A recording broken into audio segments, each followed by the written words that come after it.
السلام علیکم ورحمۃ اللہ وبرکاتہ۔ الحمد للہ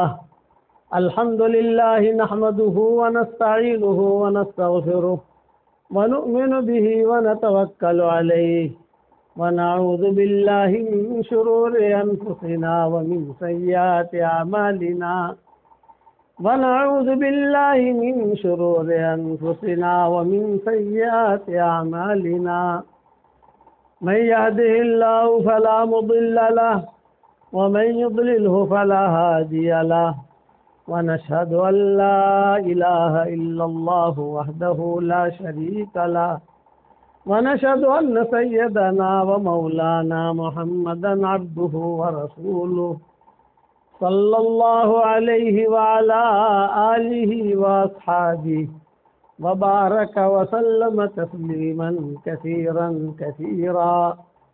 أما بعد فأعوذ بالله من الشيطان الرجيم. بسم الله الرحمن الرحيم. يا أيها الذين آمنوا توبوا إلى الله توبة نصوحا عسى ربكم أن يكفر عنكم سيئاتكم ويدخلكم جنات تجري من تحتها الأنهار يوم لا يخزي الله النبي والذين آمنوا معه نورهم يسعى بين أيديهم وبأيمانهم يقولون ربنا أتمم لنا نورنا واغفر لنا إنك على كل شيء قدير. صدق اللہ العظیم. قابل احترام مائیں، بہنیں، بیٹیاں، بہوئیں، مختصر وقت میں مختصر اور اہم نصیحت کرتا ہوں. کچھ چیزوں کی اپنی ذمہ داری میں پابندی اختیار کرو. یہ انسان کے سعادت مندی کی علامت ہے کہ پوچھا جائے کہ سعادت مندی کون ہے، کیا ہے، کون سعید ہے، کون نیک بخت ہے. ایک سوال ہے. پھر نیک بخت مرد اور عورت وہ ہے جو نمازوں کا اہتمام کرے. اہتمام کرے ایک جملہ کہتا ہوں، بھاگم دوڑی والی نماز نہیں. اہتمام کا مطلب یہ ہے کہ وقت پر پڑھے آدمی، بہت اہتمام سے اچھے کپڑے پہن کر پڑھے، عورتیں اچھے کپڑے پہن کر پڑھے. ایسے کپڑوں میں نہ پڑھے جب پھٹے ہوئے ہو، ساڑی وہ میکسی ہو. مرد جو لنگیوں میں نہ پڑھے. نماز ہونے نہ ہونے کا یہاں مسئلہ نہیں ہے، یہاں اللہ کے سامنے کھڑے ہونے کا مسئلہ ہے. جس کپڑے میں شادی میں کسی جگہ جاتے ہوئے آپ کو شرم آتی ہو، اس کپڑے میں نماز پڑھنا جائز نہیں ہے. شادی میں کوئی پھٹا پرانا کپڑا پہن کر نہیں جاتا آدمی، اچھا کپڑا پہن کے جاتا ہے، بن سور کے جاتا ہے. تو یہاں تو اللہ کے سامنے کھڑے ہو رہے ہیں آپ. اس لیے فقہ نے لکھا ہے جس کپڑے کے اندر آدمی بڑے کے پاس کسی کے پاس جانا ہو، کوئی حاکم ہے، کوئی وزیر ہے، اور شرم آوے کہہ رہے یار ہوا کپڑا میں کیوں نہیں جانا، یہ تو پھاٹے لوش ہے، یہ تو پھاٹے لوش ہے، اور اللہ کے سامنے کھڑا ہو جائے، اللہ کی غیرت پسند نہیں کرتی. ایک بات تو یہ ہے کہ نمازوں کا اہتمام کرے، قرآن شریف کی تلاوت کا اہتمام کرے. جس سے اللہ محبت کرتا ہے اسے قرآن پڑھنے کی توفیق دیتا ہے، اور جس سے اللہ محبت نہیں کرتا اسے قرآن پڑھنے کی توفیق نہیں دیتا. یہ علامت ہے کہ جسے قرآن شریف پڑھنے کی، دیکھنے کی، سمجھنے کی، قرآن پر کام کرنے کی جسے توفیق مل جائے، سمجھ لو کہ اللہ اس سے محبت کرتا ہے. جسے توفیق نہیں ملتی، قرآن کھولنے کی فرصت ہی نہیں، ٹی وی دیکھنے کی فرصت ہے، موبائل میں گیم کھیلنے کی فرصت ہے، اور قرآن کھولنے کی فرصت ہی نہیں. بولے یہ سعیدہ نہیں ہے، یہ شقیہ ہے، یہ بدبخت ہے، یہ سعید نہیں ہے. قرآن تو اللہ کا پیغام ہے، اللہ کا پیغام انسانوں کے نام ہے، اللہ کا خط ہے. شکاگو میں ایک بڑے میاں تھے امریکہ میں. جب ان کا انتقال ہوا تو ان کی قبر سے مشک کی خوشبو آئی. امریکہ میں ان کی قبر سے مشک کی خوشبو کا آنا، امریکہ کی سرزمین. تو تعجب کیا بھی ہے، بڑے میاں جو ہے وہ رات کو خدمت میں بھی تھے. جیسے جماعتوں میں جاتے ہیں، اجتماعات میں جاتے ہیں تو کچھ لوگ خدمت بھی کرتے ہیں. تو بیچارے خادم صفت تھے، وہ انتقال ہو گیا. جب مشکل کی خوشبو آئی تو تحقیق کی، کیا کام کرتے تھے، تحقیق تو کرو. تو ان کی بیوی وہ بھی معمر تھی. ان سے پوچھا تو انہوں نے کہا کہ بھی خاص ان کے عمل نہیں تھے، لیکن ایک چیز میں دیکھتی تھی کہ بڑھاپے میں انہوں نے تبلیغ میں وقت لگایا اور بڑھاپے میں قرآن سیکھا، لیکن بڑھاپے کی وجہ سے قرآن پڑھ نہیں پاتے تھے. بڑھاپے کی وجہ سے جو انہیں یاد ہی نہیں رہتا تھا. بڑھاپے میں آدمی ویسے ہی کمزور ہو جاتا ہے، تو قوا بھی کمزور ہو جاتے ہیں، اس کا سننا بھی کمزور ہو جاتا ہے. تو اس وجہ سے وہ جو ہے لیکن سورہ فاتحہ اور سورہ اخلاص اتنا انہوں نے مضبوطی سے یاد کیا تھا، اس کو پڑھتے رہتے تھے. ہر رکعت میں سورہ فاتحہ سورہ اخلاص پڑھتے تھے، ہر رکعت میں سورہ فاتحہ سورہ اخلاص. لیکن قرآن سے محبت تھی ان کو، تو روزانہ فجر کی نماز پڑھ کے آتے تھے وہ، اور قرآن کھول کے بیٹھ جاتے تھے اور الف لام میم سے شروع کرتے تھے کہ انگلی کے اشارے سے کہ اے اللہ ای وی سچ ہے. پنجاب کے تھے. اے اللہ ای وی سچ ہے، ای وی سچ ہے، ای وی سچ ہے، ای وی سچ ہے، ای وی سچ ہے. ایسا 2 پارہ پڑھتے تھے روزانہ اہتمام سے 2 پارہ. 15 دن میں قرآن ختم ہوتا تھا. 15 دن میں اس طرح سے قرآن ختم ہوتا تھا. جب قرآن ختم ہوتا تھا تو سر پہ رکھتے تھے قرآن اور کہتے تھے کہ اللہ تو بھی سچا، تیرا قرآن بھی سچا، میں اکیلا ہی جھوٹا ہوں، مجھے سچے میں شامل کر دے. یہ ان کے قرآن سے محبت تھی، قرآن سے ان کو عشق تھا. وہ اللہ نے قبول کیا کہ معاف بھی کر دیا، قبر سے مشکل کی خوشبو بھی ہے، جو بڑے بڑے حافظ لوگ نہیں کر سکتے گی، لیکن وہ ان کے اندر کی محبت تھی. میرے والد صاحب رحمۃ اللہ علیہ فرماتے تھے کہ میں دعا کرتا ہوں کہ اللہ ہر فرد امت کو، اس کے بیٹوں کو، بیٹیوں کو تو تیرے قرآن سے جوڑ دے. ہمارا روس کا سفر ہوا، رشیا کا سفر. اللہ کا شکر ہے دنیا کے لوگ مجھے پوچھتے ہیں کہ مولانا کون سے ملک میں آپ گئے ہو، تو میں ان کو کہتا ہوں کہ آپ مجھے یہ پوچھو کون سے ملک میں نہیں گیا. اللہ مجھے سب جگہ لے گیا، اور ایک مرتبہ نہیں، کئی مرتبہ.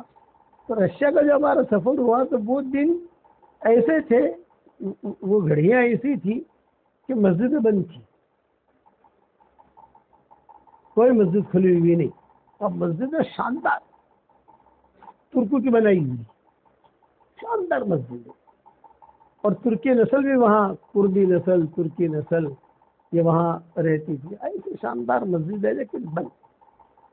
یا اللہ کیا کریں ہم. تو وہاں والوں نے قرآن کی حفاظت کی.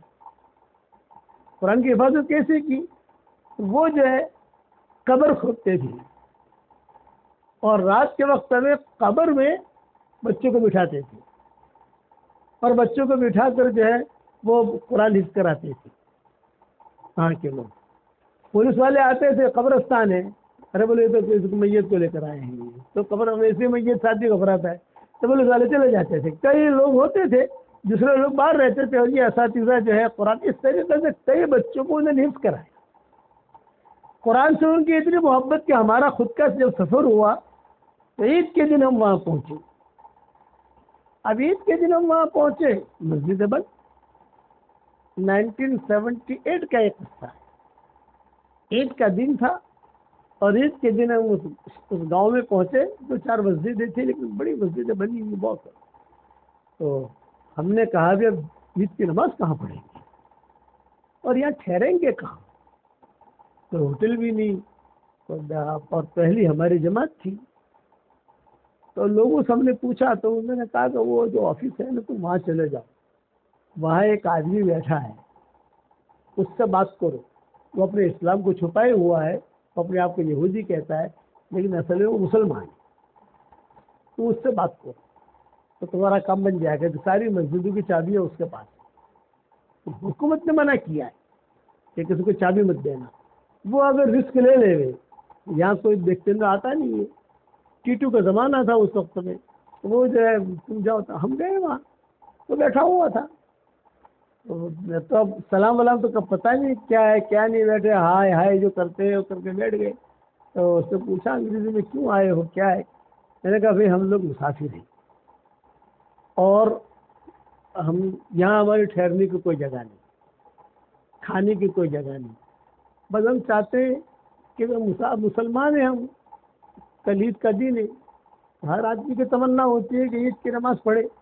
اب ہم تو ایسی جگہ پر آئے ہیں کہ ہمارا سفر لندن سے مکہ مکرمہ بائی روڈ ہوا ہے، لندن سے مکہ مکرمہ بائی روڈ۔ ہمارے ساتھ کار خیمے بھی تھے، خیمے لگا لیتے تھے، دعوت کا کام کرتے تھے۔ تو اس آدمی نے کہا کہ بھائی دیکھو یہاں پر تو مسجدیں کھولنا سخت منع ہے، بلکہ آرڈر یہ ہے کہ ان مسجدوں کو شراب خانہ بنانا، مسجد بھی ہونی چاہیے۔ میں کہا بھائی تمہارا جو قانون ہے وہ قانون ہے، لیکن اللہ کا جو قانون ہے وہ اللہ کا قانون ہے، چلتی تو اللہ کی ہے۔ آپ ہماری ایک رات کی تو مدد کر لو، کم سے کم ہماری عید کی نماز، بھائی عید کی نماز تو پڑھو گے کیسے؟ میں نے کہا ہم پڑھائیں گے، وہ جناتوں کو پڑھائیں گے، تو فکر مت کر، تیرا کام یہ ہے کہ تو خالی ہمیں چابی دے دے۔ بولے اندر بہت گندگی ہے سب۔ میں نے کہا سب ہم صاف کریں گے۔ ہمارے پاکستانی کچھ بچے بھی تھے، ہمارے ساتھی بھی تھے، تو میں نے اور ہمارے ساتھیوں سے کہا کہ بھائی دیکھو یہ اللہ تعالیٰ جب کھلوا دے مسجد تو کوشش کر کے ہم جو ہے صاف کریں گے اس کو۔ پانی بہت تھا، ہم نے دیکھا کہ ترکی میں پانی بہت ہے، اور یہ ترکی جہاں جہاں یہ علاقے ہیں وہاں پانی بہت ہے، تھوڑا سا کھودو تو پانی نکل آتا ہے، وہاں نہریں بہت ہیں ماشاء اللہ، آبشاریں بہت ہیں وہاں۔ تو اس نے کہا کہ میں آپ کو ایک رسک پر چابی دیتا ہوں، لیکن ایک شرط پر چابی دیتا ہوں۔ وہ آفیسر کہہ رہا ہے۔ میں نے کہا کیا شرط؟ آہستہ سے اس نے کہا کہ آئی ایم مسلم، میں مسلمان ہوں، اور سالوں ہو گئے میں نے قرآن نہیں سنا ہے، اگر تم مجھے سورہ یوسف پڑھ کے سنا دو، سورہ یوسف، تو میں تمہیں چابی دے دیتا ہوں۔ میں نے کہا کتنے دن کے لیے چابی دے دو؟ جب تک رہنا رہو، دروازہ بند کر کے رہنے کا، ارے کھول کے نہیں رہنے کا، دروازہ بند کرو، اندر جو کرنا ہے کرو، کون دیکھنے آتا ہے اندر؟ میں نے سورہ یوسف پڑھ کے سنائی۔ جب میں نے سورہ یوسف پڑھ کے پڑھنا شروع کیا، وہ وہی بیٹھا بیٹھا ہچکیاں مار کے رونے لگا، رو ہی رہا ہے۔ بولے کہ یہ کلام، یہ اس کے اندر کا عشق تھا، اس کے اندر کی آگ تھی، جس کے آنکھوں میں آنسو آئے، اور اس نے کہا کہ بھائی تو اب اس نے کہا کہ مولانا میں یہ چابی لے لو، چابی دی۔ جب مسجد کھولی ہم نے تو جو گند ہوتا ہے تو آپ جانتے ہو، ہمارے ساتھیوں کو اللہ جزائے خیر دے، وہ بہت ماشاءاللہ، اس میں کچھ ہمارے پالم پوری برادری کے ساتھی بھی تھے، کچھ پڑوس کے بھی تھے، کچھ انہوں نے جو ہے ماشاءاللہ پوری مسجد چکا چک کر دی، دلہن بنا دی اس کو، صاف کر دیا، حوض بھی بھر دیا سب کچھ۔ اچھا اب حوض بھر دیا، نماز پڑھنے کے لیے کون آ رہے؟ جمعہ وہ عید کا دن، اور عید کے دن عید کی نماز پڑھنی ہے، کون آ رہے؟ سب ڈرتے تھے۔ فجر کی نماز ہم نے زور زور سے پڑھائی وہاں، لوگ جو ہے میرے کہا رہے قرآن کی ایک محبت تو ہے نا۔ میرے والد صاحب رحمۃ اللہ علیہ فرماتے تھے کہ قرآن سننے میں اگر مزہ آتا ہے سمجھ لو کہ تمہارا ایمان زندہ ہے، اور قرآن سننے میں یہ ہوتا ہے کہ کب ختم کرے گا، یہ کب ختم کرے گا، یہ کب ختم کرے گا، یہ کب ختم کرے گا، سمجھ لو کہ اندر کا بگڑا ہوا معاملہ ہے۔ جیسے امام صاحب جو ہے قرآن پڑھ رہے ہیں، رمضان کے مہینے میں پڑھ رہے ہیں، یا کسی وجہ کا پڑھ رہے ہیں، تو دل میں آ کے اور پڑھے، اچھا لگتا ہے، اور پڑھے، تو سمجھ لو کہ وہ اندر جاگا ہوا ہے۔ اب ہم نے باہر جو ہے کھڑے رہ کر، لوگ جو آتے تھے تب نماز کی دعوت تو دے نہیں سکتے، لیکن منع ہے وہاں، تو مسجد کھولنا ہی منع ہے۔ ہم کل یہ کہ ایک قاری کو بٹھا دیا، وہ قاری زور زور سے قرآن پڑھنا شروع کیا، اور عطر تو ہمارے پاس تھے ہی، جو بھی گزرے مسلمان ہی تھے، سب کو عطر لگانا شروع کیا تھا، خوش ہو گئے، ارے پوری مسجد بھر گئی، اور عید کی نماز پڑھائی۔ وہ دن جو مسجد کھلی وہ کھلی، اب تک کھلی ہوئی ہے، اور مسجدیں بھی آباد ہو گئی، قرآن بھی آباد ہو گیا۔ اس لیے بچیوں کا قرآن سیکھنا، اور ہمارے یہاں تو اللہ کا شکر ہے آسانیاں ہیں، ذہن رکھنا ہمارے ملک میں الحمدللہ اتنی پابندیاں نہیں ہیں، مسجدیں ہیں، آرام سے آپ نماز پڑھو، مسجد مدرسے ہیں، خرچہ کچھ نہیں، پنکھے ہیں۔ ان لوگوں نے جو قرآن کی حفاظت کی ہے زبردست۔ کسی ایئرپورٹ پر نماز پڑھ رہے تھے، ایک بڑھیا ہمیں دیکھ کے رو رہی تھی، ارے یہ کیوں رو رہی ہے؟ بہت بڑی عمر کی، یہ بیچاری بول بھی نہیں سکتی کہ کیا ہے، بھائی تم میرے ساتھ چلو، میرے ساتھ چلو. اچھا اس کے کہاں جانے اس کے ساتھ؟ لیکن خیر گئے. اس کے قریب میں ایک مکان تھا، اس کا بہت اچھا مکان تھا، اکیلی بڑھیا رہتی تھی. اندر آؤ اندر آؤ اندر آؤ اندر اندر اندر لے گئی. پھر اس نے اشارے سے کہا تم نے جو کیا ہے نا سجدہ رکوع قرآن، میرا نانا ایسا کرتا تھا. تو گڑیا کا نانا. اور پیٹی کھولی، اور پیٹی کھول کے دوسری پیٹی کھولی، تیسری پیٹی کھولی، چوتھی پیٹی کھولی، پھر اندر سے چھوٹی سائز کا قرآن نکالا. یہ ہمارے گھر میں پڑھا جاتا تھا، لیکن حکومت نے جو ہے ہمارے سارے قرآن جلا دیے. حکومت ہم اسے سنبھال کر ہم نے رکھا ہے. اللہ کرے کہ پھر سے وہ دن آ جائے ہمارے پاس. اب الحمدللہ سہولتیں قائم ہو گئی وہاں، لیکن اب بھی پابندیاں ہیں. پابندیاں نہیں ہے ایسا نہیں ہے. ابھی ہم عبداللہ لہیانی کی جماعت وہاں کام کر رہی ہے. ابھی تو اس کا فون آیا تھا، اس نے بولا کہ مسجد بند ہے، ہم مسجد میں کام نہیں کر سکتے، لیکن گھروں میں جا کر ہم کام کرتے ہیں. ہم اس وقت میں 11 بجے ہم خصوصی گشت کے لیے نکلتے ہیں دوپہر کو خصوصی ملاقات کے لیے. جب خصوصی ملاقات کے لیے نکلے تو چھوٹے چھوٹے مکانات ہوتے تھے. ان مکانوں میں سے کسی جگہ سے 5 لڑکیاں نکل رہی ہیں، کسی جگہ سے 10 لڑکیاں نکل رہی ہیں، کسی جگہ سے 5 مرد نکل رہے ہیں، کسی مکان سے 10. اور وہ میں نے کبھی کیا ہے بولے ان کے ہاتھ میں بخاری شریف، ان کے ہاتھ میں ابو داؤد ہے، ان کے ہاتھ میں تفسیر ابن کثیر ہے. یہ اندر چپکے چپکے پڑھاتے. ہر گھر مدرسہ بن گیا، ہر گھر میں عالم ملے گا، ہر گھر میں عالمہ ملے گی. ہمارے یہاں سہولتیں ہیں، پڑھانے والے بھی ہیں، پڑھانے والیاں بھی ہے، محتمین بھی ہے، اللہ کھانا بھی کھلاتا ہے. اللہ تعالیٰ حکومت کی طرف سے پابندی بھی نہیں ہے. خدا نخواستہ اذان میں پابندی آ جائے کیا کرو گے؟ یہ لاک ڈاؤن کے اندر کیا حال ہو گیا تھا، حرم شریف کا کیا حال ہو گیا تھا. امام رہتا تھا پیچھے، تو آج بھی رہتے تھے. حرم شریف رمضان کا مہینہ، وہ امام بھی پڑھتے پڑھتے روتا تھا، کہہ رہے کیا دن دیکھے ہم نے. اس لیے قرآن کی قدر کرو، یہ میری نصیحت ہے. قرآن کو کبھی ہلکا مت سمجھو، بہت بڑی دولت. اچھا بچیاں جو حافظ ہو جاتی ہیں بہت بڑی دولت ہے. اس طریقے سے یہ بچیاں جنہوں نے قرآن ابھی پڑھا ماشاء اللہ کتنا اچھا قرآن پڑھا انہوں نے. پڑھانے والے کو بھی اللہ اجر دے گا، پڑھنے والے کو بھی اللہ اجر دے گا. اسی لیے کتابوں میں لکھا ہے کہ مرنے کے بعد یہ قرآن خوبصورت شکل میں انسان کے کفن اور جسم کے درمیان میں آ کر بیٹھ جائے گا. تو فرشتہ پوچھے گا مر ربک ما دینک ما نبیک. تو اب ایک اجنبی سے معاملہ ہے تو یہ گھبرائے گا، تھوڑا سا اجنبی آدمی سے معاملہ ہے نا.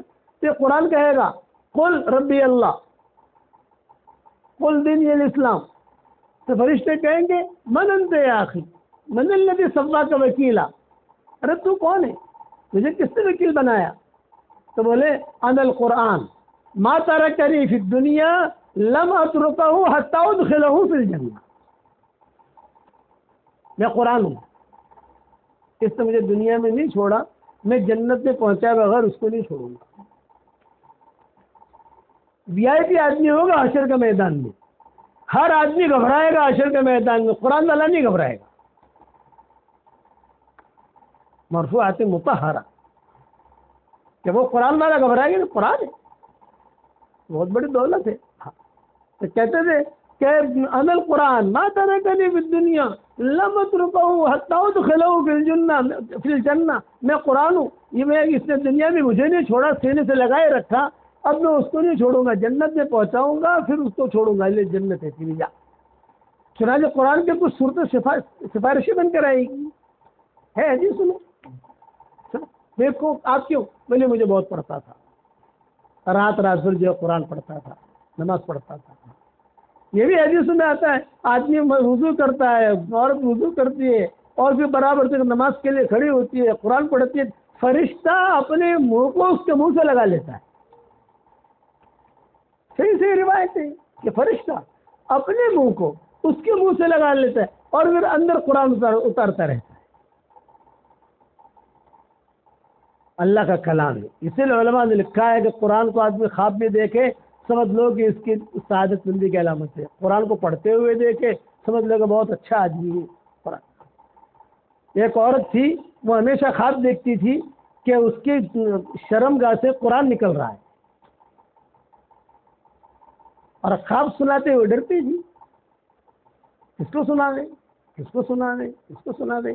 ابن سیرین تھے رحمۃ اللہ علیہ، اس کا دور تھا، وہ ہمیشہ یہ خواب دیکھے، سوے 2 دن میں 3 دن میں 4 دن میں یہ دیکھے کہ وہ اس کی شرمگاہ سے قرآن نکل رہا ہے، وہ ڈرتی تھی میرے قرآن اور میری شرمگاہ سے نکل رہا ہے، تو ہمت کر کے چلی گئی ابن سیرین کے پاس، اور ابن سیرین کے پاس جا کر کہا حضرت بڑی شرم آتی ہے، میں نے ایک خواب دیکھا ہے اور میں بہت پریشان ہوں۔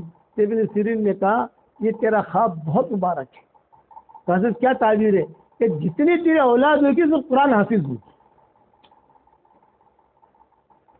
چنانچہ اس کے نسلوں کے اندر بڑے بڑے علماء، بڑے بڑے فقہاء پیدا ہوئے۔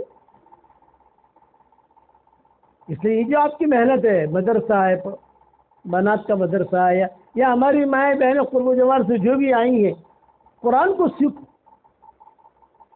اور اس کو سکھاؤ۔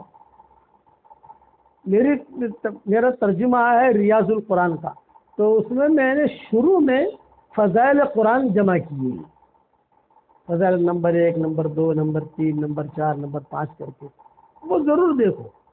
تو اس میں آپ کو عجیب عجیب قسم کے قصے ملیں گے، عجیب عجیب قسم کے حدیث ملے گی، عجیب عجیب قسم کے واقعات ملیں گے۔ عجیب شروع میں نے 10-15 صفحے اور اس پر محنت کی ہے، اور پھر ہمارا ریاض القرآن 15 سطری میں بھی آ گیا ہے الحمدللہ، 7 سطری میں بھی آ گیا ہے، اور 13 سطری میں بھی آ گیا ہے الحمدللہ۔ تو دوسرے 15 سطری میں ہم نے ایک خاص کام یہ کیا ہے، ہر صفحے کے نیچے قرآن کے متعلق کچھ لکھ دیا ہے۔ 611 صفحے ہیں اس کے، 612 صفحے، ہر صفحے کے نیچے آپ دیکھو گے 15 سطری میں آپ کو کچھ ملے گا، کچھ ملے گا، کچھ ملے گا، کچھ ملے گا، کچھ ملے گا۔ اس لیے قرآن پر محنت کرو، قرآن کو سیکھو، قرآن کو سکھاؤ، سیکھے نہ ہو تو کوشش کرو۔ اور پھر کچھ وظیفے آپ کو بتاتا ہوں، اپنی زندگی کا معمول بنا دو۔ جتنی مائیں بہنیں بیٹیاں جمع ہوئی ہیں، 313 مرتبہ روزانہ سورہ اخلاص پڑھنے کی عادت ڈالو، اور 313 مرتبہ درود شریف پڑھنے کی عادت ڈالو، اور 313 مرتبہ استغفار پڑھنے کی عادت ڈالو۔ اتنا کام آپ کرو۔ 10 مرتبہ سورہ اخلاص پڑھو، جنت میں ایک محل تیار ہو جاتا ہے۔ 20 مرتبہ پڑھو سورہ اخلاص، 2 محل تیار ہو جاتے ہیں۔ 30 مرتبہ پڑھو، 3 محل تیار ہو جاتے ہیں۔ 40 مرتبہ پڑھو، 4 محل تیار ہو جاتے ہیں۔ 313 مرتبہ اگر معمول بنا لو گی آپ انشاءاللہ، تو روزانہ 31 بنگلے جنت میں تیار ہو جائیں گے انشاءاللہ۔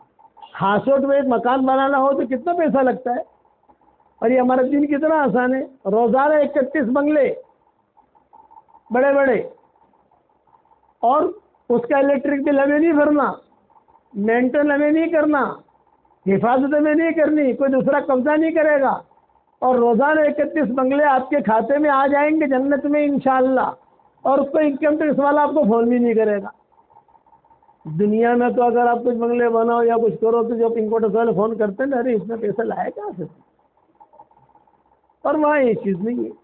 اور 104 مرتبہ قرآن شریف پڑھنے کے برابر ثواب ملے گا۔ بتاؤ کتنا فائدہ ہے۔ اللہ کو پسند ہے سورہ اخلاص، جتنی صورتیں ہیں سب سے زیادہ اللہ کو یہ پسند ہے۔ ایک صحابی بہت پڑھتے تھے، تو حضور نے پوچھا بھائی ان سے پوچھو کیوں پڑھتے ہیں زیادہ؟ بولا مجھے پیار ہے، سورہ اخلاص سے مجھے پیار ہے، کیونکہ اس میں اللہ کی بڑائی ہے، اللہ کی عظمت ہے، اللہ کی قدرت ہے۔ تو آپ نے فرمایا اچھا ان سے جا کر کہو اگر تم کو سورہ اخلاص سے بہت پیار ہے تو اللہ کو بھی تم سے پیار ہے، یہ علامت ہے۔ تو یہ میں آپ لوگوں کو یہ ہدیہ دے کے جاتا ہوں، سورہ اخلاص روزانہ 313 مرتبہ۔ اور آسان طریقہ بتاؤں، یا تو ایک ساتھ پڑھ لو، ایک ساتھ نہیں پڑھ سکتے ٹکڑے ٹکڑے میں پڑھ لو، روٹی بناتے بناتے پڑھ لو، اپنا گھر میں کام کرتے کرتے پڑھ لو۔ نہیں کر سکتے آپ تو فجر کی نماز کے بعد 65 مرتبہ پڑھ لو، ظہر کی نماز کے بعد 62 مرتبہ پڑھ لو، عصر کی نماز کے بعد 62 مرتبہ پڑھ لو، مغرب کی نماز کے بعد 62 مرتبہ پڑھ لو، اور عشاء کی نماز کے بعد 62 مرتبہ پڑھ لو۔ یہ 313 ہو گیا۔ یہ آسان کر کے میں نے سمجھا دیا، اتنا میٹھا مولوی نہیں ملے گا جتنا آسان حساب کر کے بتائے، اور آسان ہے، آدمی کو یاد بھی رہتا ہے، یہ مشکل بھی نہیں ہے۔ اللہ کا شکر ہے کئی عورتیں ہمیں ایسی ملی، میں نے کئی سالوں سے کہنا شروع کیا ہے، امریکہ میں ہماری ایک بہن ڈاکٹر نہیں ہے، ہماری پہچان والی ہے، اس نے کہا کہ حضرت میں نے 10 لاکھ مرتبہ سورہ اخلاص پڑھا ہے، 5 لاکھ آپ کو ہدیہ کر دیا، 5 لاکھ میں نے میرے لیے رکھا۔ لیکن حضرت یہ بتائیے کہ وہاں جنت کے اندر اس کا کوئی بھاڑا آئے گا کہ نہیں آئے گا؟ کرایہ، وہ کرایہ تو نہیں آئے گا، تو کیا کریں گے اتنے بنگلوں کے؟ یہ وہ میں نے کہا جب جنت میں جائیں گے تو مشورہ کر لیں گے کیا کرنا ہے، ملے گا تو اس میں کوئی شک نہیں۔ تو 313 مرتبہ سورہ اخلاص، 313 مرتبہ درود شریف مختصر والا صلی اللہ علیہ وسلم، صلی اللہ علیہ وسلم، یہ بھی درود ہے، اور 313 مرتبہ استغفار، اللہم اغفر لی، وہ نہ کہہ سکو تو اللہ مجھے معاف کر دے، اے اللہ مجھے معاف کر دے، اے اللہ مجھے معاف کر دے۔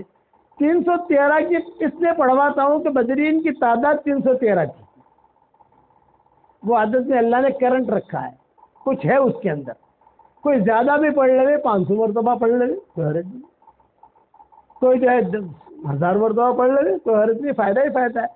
میں تو کہتا ہوں کہ رات کو نیند نہ آئے نا، جیسے آدمی کو رات کو نیند نہیں آتی کروٹیں لیتا رہتا ہے، خواتین کو رات کو نیند نہیں آتی کروٹیں لیتی رہتی ہے، یوٹیوب پر دیکھے گی، تو میں کہتا ہوں 5 6 10 15 بنگلے بنا دینے کی، تو نیند بھی آ جائے گی اور بنگلے بھی بن جائیں گے اپنے انشاءاللہ۔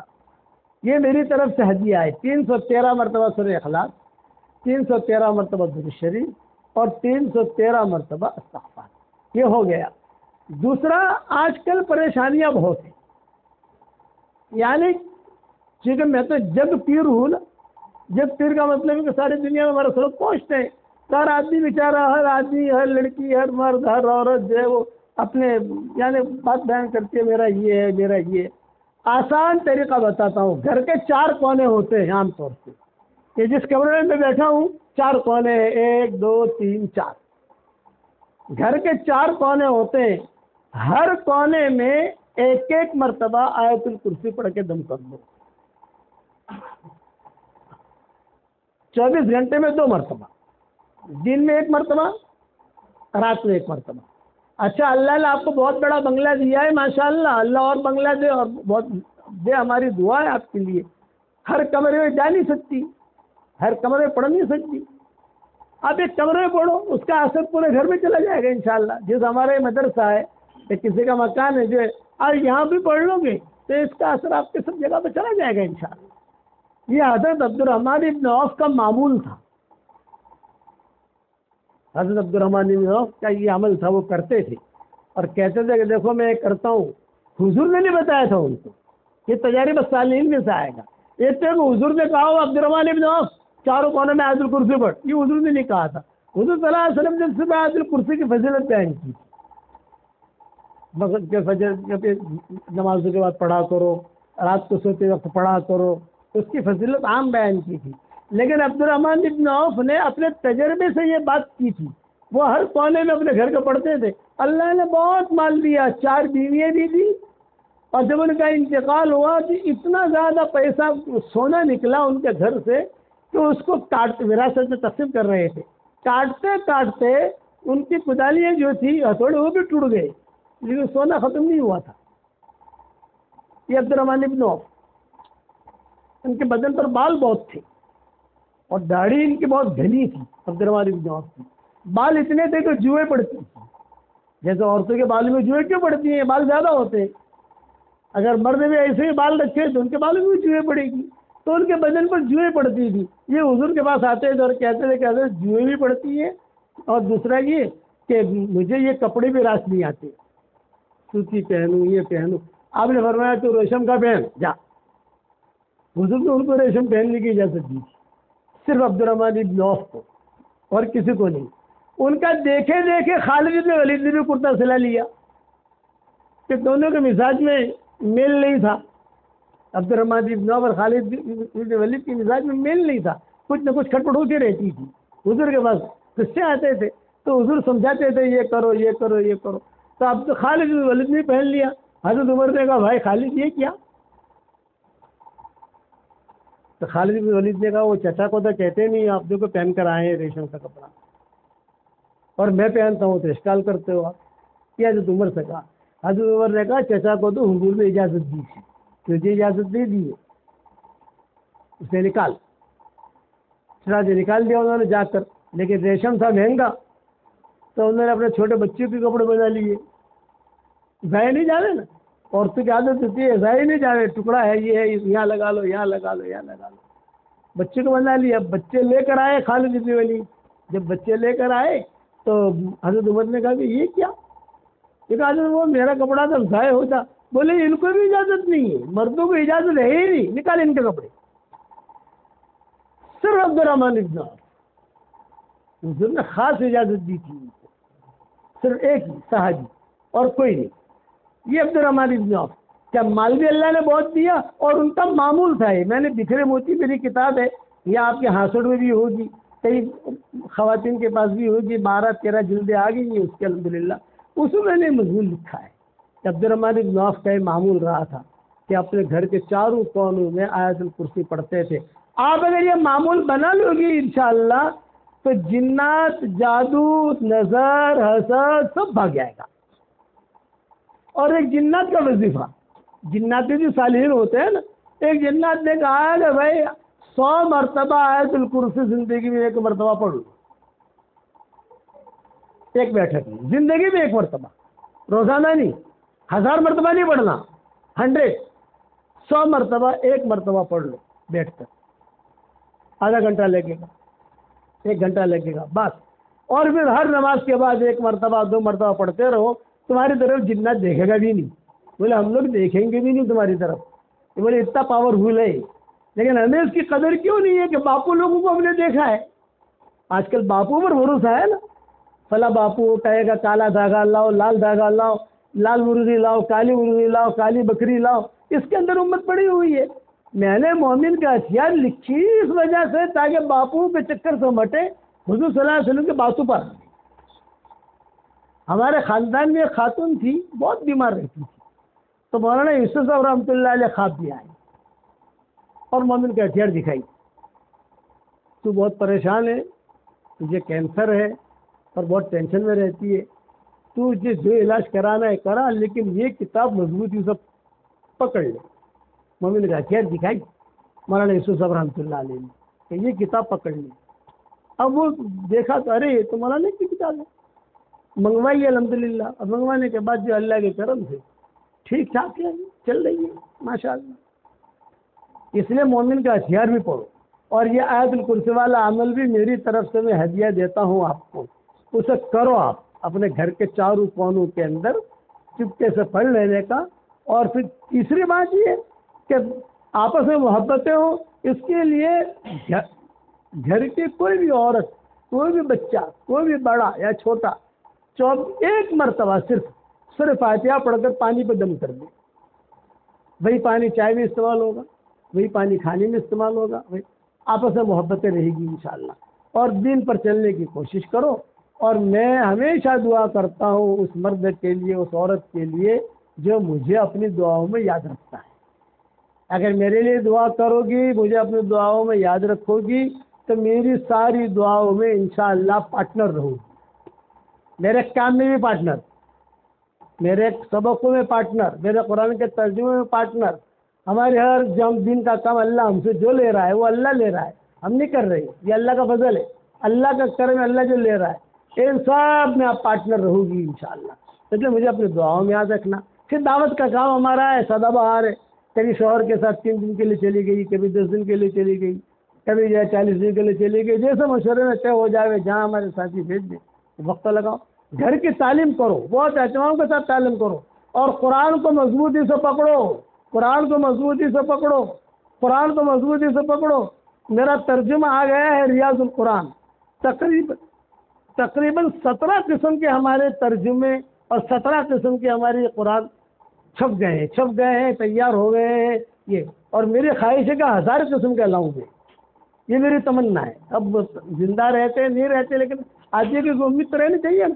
لوگوں کو ہوتا ہے کہ میں اتنی بلڈنگ بنا، میں کہا میرا قرآن جو ہے میں الگ الگ قسم کے، ابھی چائنا زبان میں کام چل رہا ہے الحمدللہ، ملیشیا زبان میں کام چل رہا ہے، فارسی زبان میں شروع ہو گیا، ایران کے اندر شروع ہو گیا، ترکی زبان میں آج ہم وہاں سے سورت سے آ رہے تھے اپنی بات کی لہذا کے سامنے، اور انشاءاللہ ہمارا ترکی کا سفر بھی انشاءاللہ ہو رہا ہے، اس میں مزید وہاں علماء کو جمع کر کے ہم کہیں گے وہاں پر انشاءاللہ۔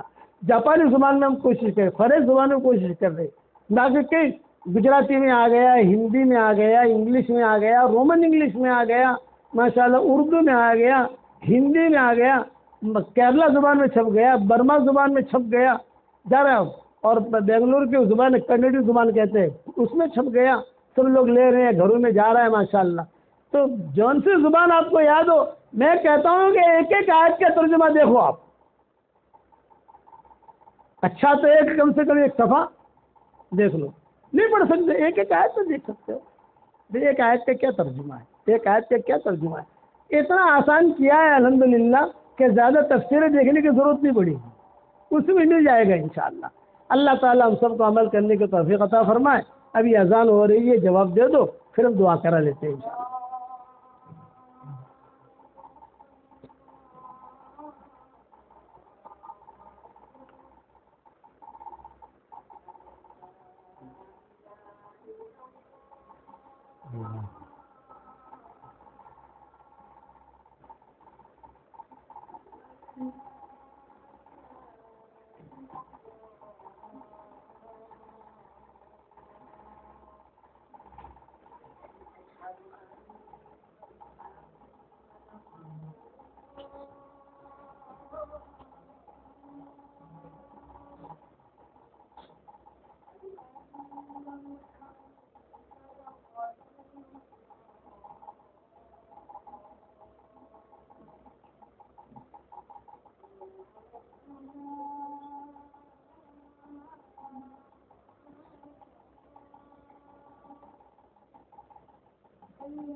اللہ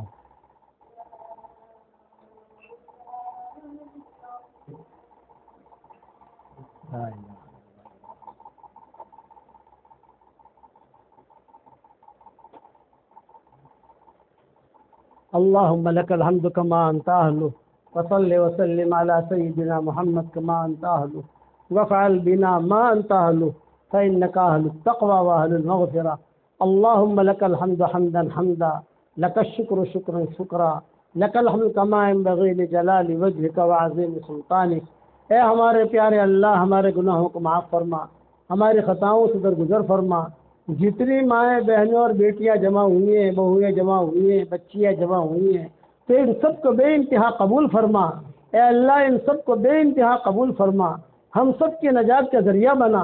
اے اللہ جو بھی میری تشکیل پر روزانہ 313 مرتبہ سورہ اخلاص پڑھے، 313 مرتبہ درود شریف پڑھے، 313 مرتبہ استغفار پڑھے، اور آیت الکرسی کا معمول رکھے اپنے گھروں کے اندر، اے اللہ ان کی ساری دعاؤں کو تو قبول فرما، ان کے پریشانیوں کو دور فرما۔